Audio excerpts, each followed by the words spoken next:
Bienvenidos a Doctrina Católica Tradicional y gracias por escuchar.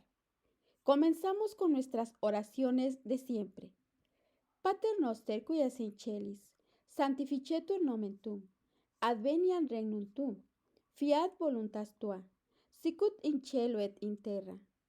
Panem nostrum quotidiano da nobis hodie, et dimitti nobis debita nostra, sicut et nos dimittimus debitoribus nostris, et ne nos inducas in tentationem, sed libera nos a malo. Amén. Ave Maria, gratia plena, Dominus tecum, benedicta tu in mulieribus et benedictus fructus ventris tui, Iesus.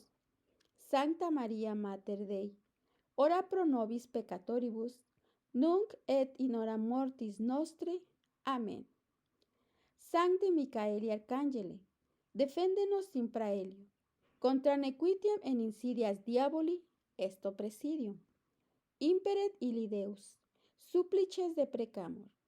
Tuque princeps militia celestis, Satanam aliosque spiritus malignos, qui ad perditionem animarum pervagantur in mundo. Divina virtute in infernum detrut. Amén. Cor Iesus sacratitium, miserere nobis. Cor Iesus sacratitium, miserere nobis. Cor Iesus sacratitium, miserere nobis. San Vaticano II es el tema para este día. En los últimos años, estimado oyente, hemos escuchado una explosión de canonizaciones de papas. De repente parecería que todos son santos. Sin embargo, las canonizaciones papales han sido rarísimas hasta el periodo postconciliar.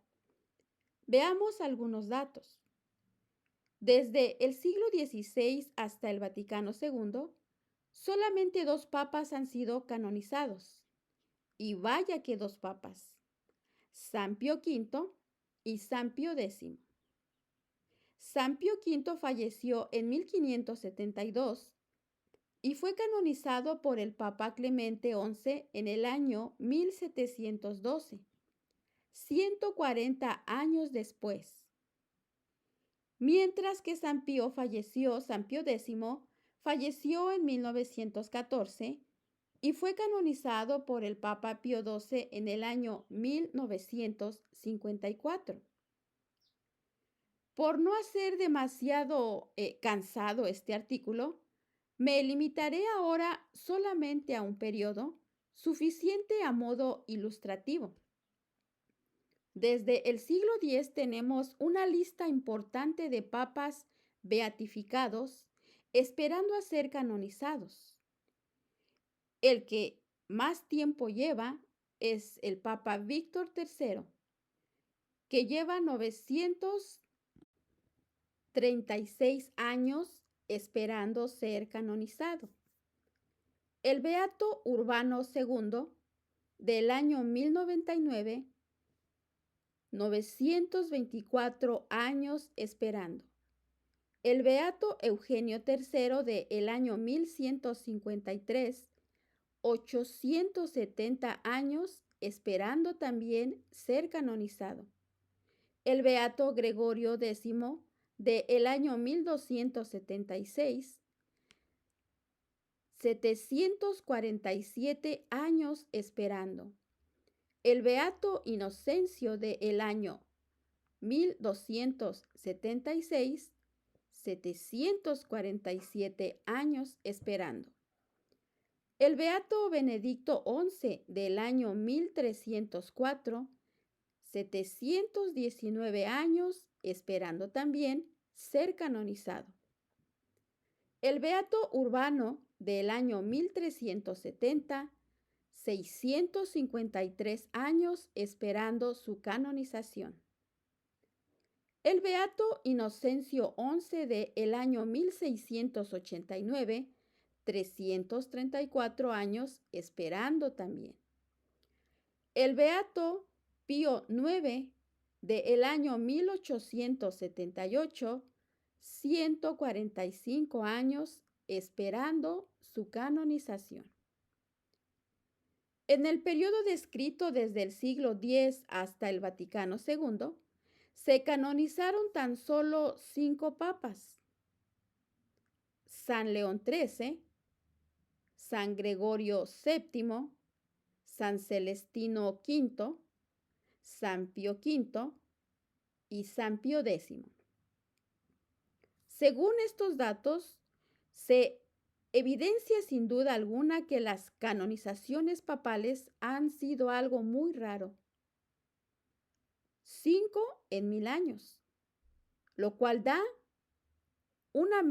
a una media de un papa cada 200 años. Sin embargo, nos encontramos con que parece que de repente todos los papas desde el Vaticano II son santos, y además lo son proclamados en un cortísimo espacio de tiempo. Ya tenemos a Juan XXIII, Pablo VI y a Juan Pablo II. Y se nos anuncia que Juan Pablo I también está probablemente en la misma línea. Mientras que el propio Papa Francisco, ya entre bromas, insinúa la prevista canonización de Benedicto XVI y de él mismo. Estimado oyente, si en 1000 años se han canonizado 5 papas y desde el año 2013 a el actual llevamos ya 3, supone hemos pasado de una media de un papa canonizado cada 200 años a un papa canonizado cada 2 años. Si lo trasladamos a días, la estadística resulta aún más clara. Antes se canonizaba un papa cada 365,000 días y ahora a cada 2190 días. Es evidente que, como en tantas cosas desde el Concilio Vaticano II, hay un cambio sustancial e importante. A nadie debe escapar este hecho que resulta cuando menos sorprendente. Cualquier católico de a pie que no haya perdido el sentido común debiera cuando menos estar extrañado. ¿De repente todos los papas son santos tras el Vaticano II? ¿Por qué tan rápido y todos? Los hechos de los papas conciliares es lo que vamos a analizar, estimado oyente. Si ya resulta anormal el cambio de ritmo de canonizaciones papales, más extraño es si analizamos que al pasado durante los pontificados de los papas posconciliares ya canonizados. No voy a entrar a valorar si tal papa era más piadoso o menos, si rezaba 10 rosarios al día o ninguno, si dormía con cilicios o en una cama de plumón. No, nada de eso. Proponer a un papa como santo público no es solo decir que era un gran devoto, es proponer al pueblo cristiano su ejercicio en tanto que papa como modelo y ejemplar, porque no hay santidad sin el correcto cumplimiento de las obligaciones de Estado. La propia Santísima Virgen María nos advirtió en Fátima que el gran sacrificio que nos pedía a todos en esta época moderna era el perfecto cumplimiento de nuestras obligaciones de Estado. Va de suyo que en los papas su principal obligación de Estado es la custodia y transmisión de la fe católica íntegra e inalterada, así como las tradiciones legadas desde tiempos apostólicos ininterrumpidamente por todos sus sucesores. Creo que no es necesario ilustrar los méritos obrados y reconocidos de San Pío V y de San Pío X, Pero, ¿qué méritos atesoran Juan 23 y el Papa Pablo VI y Juan Pablo II? Estimado oyente, no es mi intención ni opinión personal hacer aquí una exposición sobre los hechos y dichos de cada papa, sobre lo cual ya hay una abundante bibliografía en estas mismas documentos, etcétera. Pero sí hay que subrayar que todos tienen algo en común: el Concilio Vaticano II. Veamos solamente alguna pincelada o síntesis sobre esto. El Vaticano II. A no ser que queramos estar absolutamente ciegos, y lo hay a raudales, lamentablemente, es absoluta y objetivamente indiscutible que el Vaticano II ha desencadenado en términos puramente estadísticos una crisis en la Iglesia como nunca se ha conocido. Si lo analizamos numéricamente, con simple estadística, una Iglesia floreciente, con todos los defectos que tuviera, que los había, ha pasado en unos años a una caída de estadísticas en todos los niveles, absolutamente impresionante. Y es algo de tal calibre que no se me ocurre pensar en una empresa que a un jefe se le ocurra innovar con novedades y como resultado las ventas cayeran a un 2000%. Y encima pueda haber alguien lo suficientemente descerebrado que se le ocurra darle el premio de el mejor jefe del año e ir orgullosamente diciendo que era un gran jefe. Ahora veamos el Papa Juan 23. Tiene el dudoso honor de haber convocado el Concilio Vaticano II, que ha supuesto la mayor catástrofe en la historia de la Iglesia.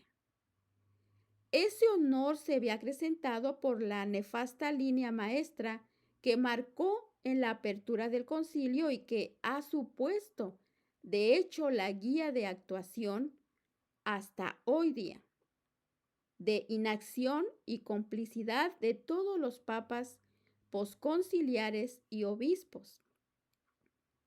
En la misma tuvo la brillante idea de pretender que la Iglesia en adelante debía condenar errores, sino solo proponer su doctrina de forma amable y sonriente. La consecuencia ya la vemos a cerca de 60 años vista: toda la Iglesia infectada de herejías y errores. Hablemos de el culto a la Pachamama, Laudato Si, Traditionis Custodis, querida Amazonía, y lo que hasta ahorita tenemos, el sínodo de la sinodalidad.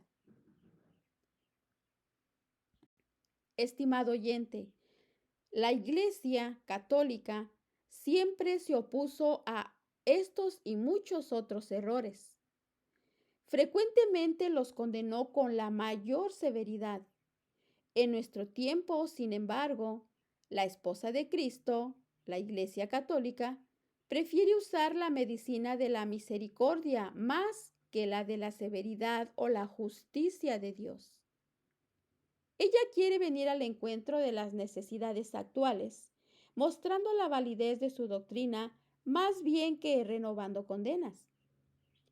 No es que falten doctrinas falaces, opiniones y conceptos peligrosos, que precisa prevenir y disipar, pero se hallan tan en evidente contradicción con la recta norma de la honestidad y han dado frutos tan perniciosos que ya los hombres, aún por sí solos, están propensos a condenarlos, singularmente aquellas costumbres de vida que desprecian a Dios y a su ley.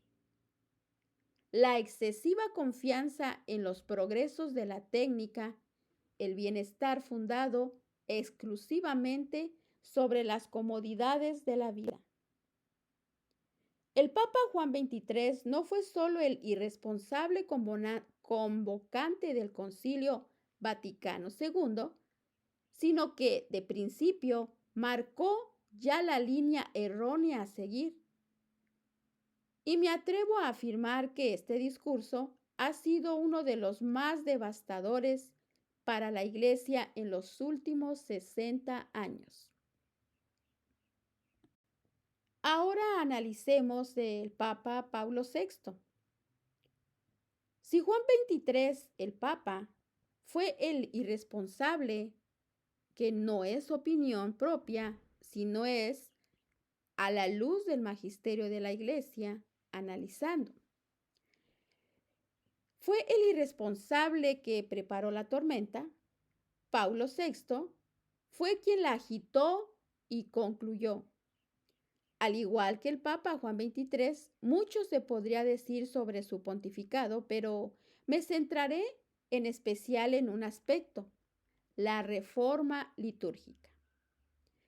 El Papa Pablo VI, siguiendo la estela honorífica de Juan XXIII, atesora, entre comillas, el mérito de haber destruido los ritos de la Santa Misa Católica para convertirla en una ceremonia protestantizada, el Novus Ordo, la nueva misa, que se aleja en conjunto y en detalle de la teología católica de la Santa Misa.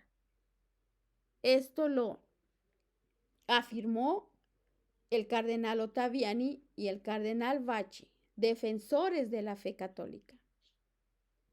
Ha sido y es el ariete del modernismo para destruir por capilaridad la fe en la Iglesia, y a 50 años vista es innegable que casi lo han conseguido. El gran daño en la fe del pueblo se ha producido por la inyección de veneno de esa nefasta catequesis visual que se ha suministrado al pueblo. A base de actuar como protestantes, han terminado siéndolo sin saber. Destruir lo más sagrado y santo que tenemos para disfrazarlo de cena protestante, de banquete. ¿Es eso cumplir con las obligaciones de Estado de un papa? ¿Es eso causa de santidad? Ahora veamos y analicemos al Papa Juan Pablo II.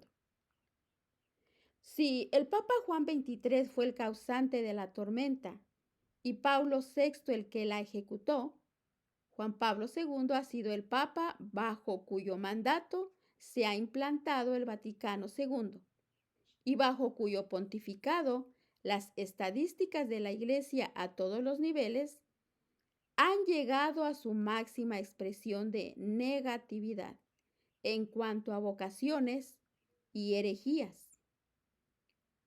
Como dije antes, no voy a entrar en si era más piadoso o menos, pero pienso que es indiscutible que la Iglesia, tras su pontificado, sencillamente se ha quedado como un solar desierto. La Iglesia, estimado oyente, es una monarquía y el Papa es el responsable máximo y absoluto. Así que, por acción u omisión, no juzgo las intenciones. Como gobernante de la Iglesia fue un absoluto desastre.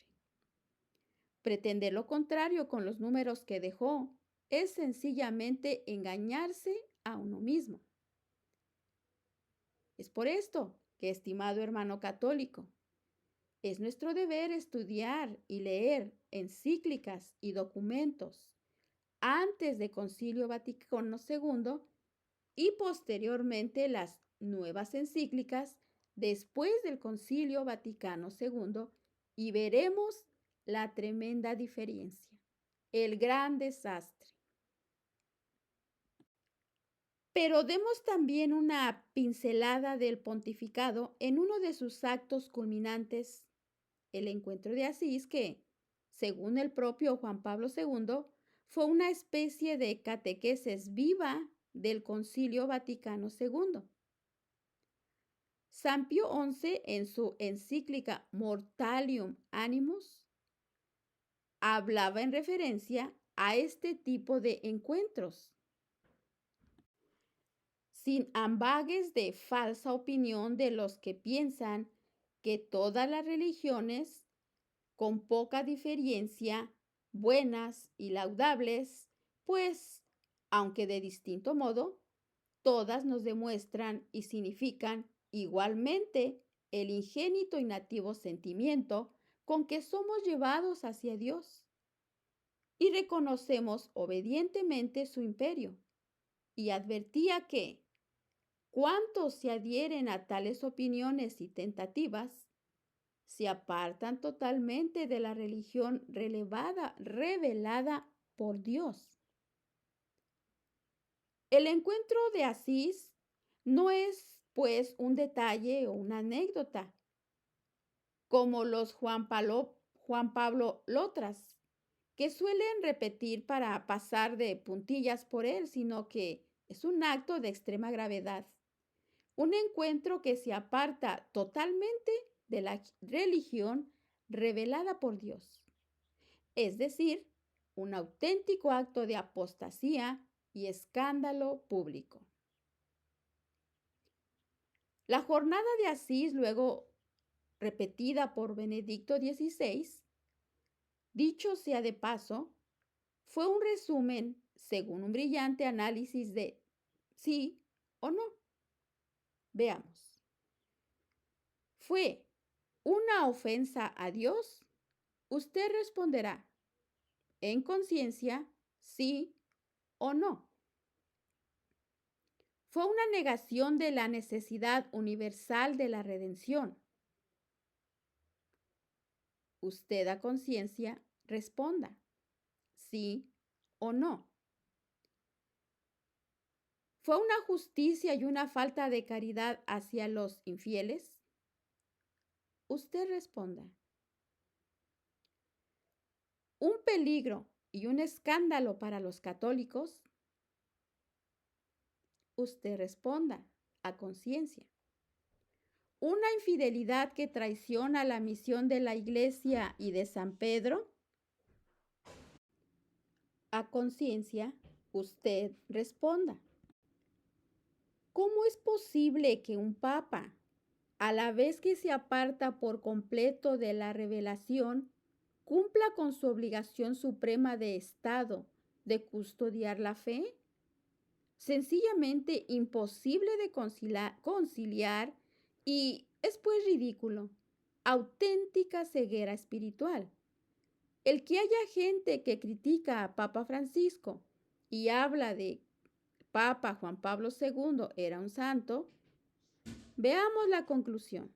No hay que ser muy listo para darse cuenta de que asistimos al intento de canonización del Vaticano II y todas sus reformas, y de que, para los innovadores, el verdadero hecho de santidad de estos papas es que, justamente, han sido los máximos responsables de haberlo implementado. Ignoramos si estos papas estarán en el cielo o no. Solo Dios lo sabe.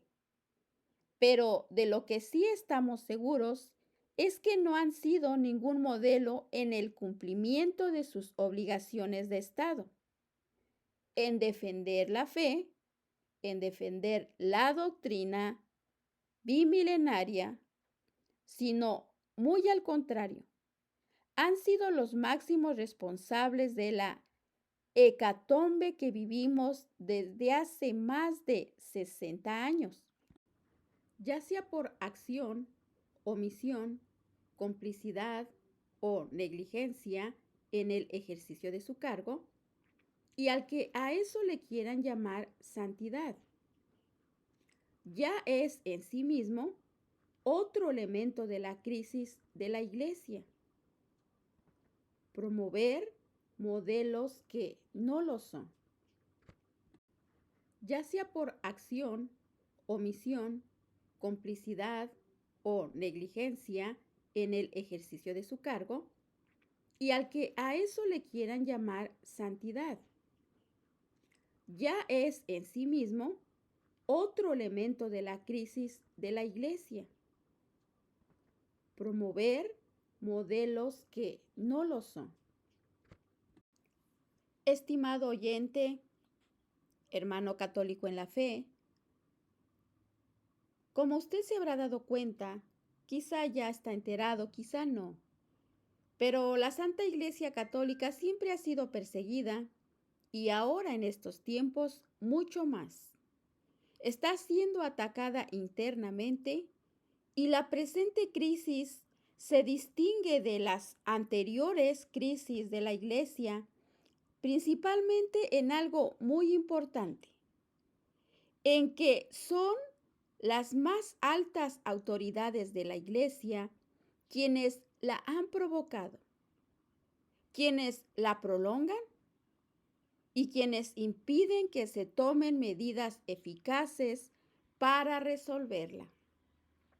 No es opinión propia, sino es a base de análisis, de estudio, de documentarnos, de leer encíclicas y documentos antes del Concilio Vaticano II, de los papas que defendían la doctrina, y leer también documentos y encíclicas después del Concilio Vaticano II. Así que, estimado oyente, todo esto es con el fin de alertarnos, porque aquí lo que está en juego es la salvación de las almas. Pedir a Dios y a la Santísima Virgen por todos los sacerdotes, cardenales, obispos, laicos misioneros que están resistiendo y oponiéndose a toda esta doctrina herética que está llevando las almas a la perdición.